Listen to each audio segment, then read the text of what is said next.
ជំរាបសួរប្រិយមិត្តជាទីគោរពរាប់អាននេះគឺជាព័ត៌មានដែលគួរឲ្យភ្ញាក់ផ្អើលខ្លាំងមែនទែនខណៈដែលអ្នកនាងសុវិសានិងលោកថមមីនៅពេលនេះពួកគាត់បានប្រកាសថាលែងលះគ្នាជាស្ថាពរហើយនៅកាលពីថ្ងៃទី18ខែសីហាឆ្នាំ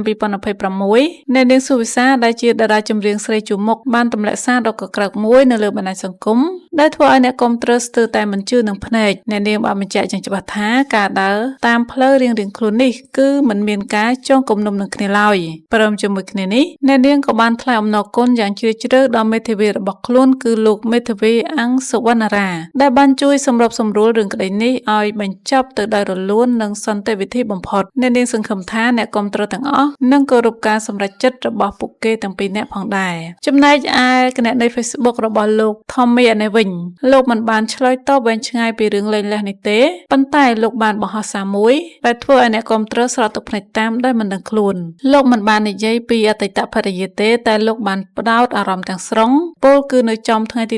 18ខែសីហាលោកបានបង្ហោះរូបថតដែលថតដោយកូនស្រីច្បងគឺអូនចេនីព្រមទាំងរៀបរាប់យ៉ាងកំសត់ថាក្តីស្រឡាញ់ដែលមិនអាចប្រែនិងគ្មានអ្វីកាត់ថ្លៃបានគឺបេះដូងប៉ាប៉ាទាំងទ្វេ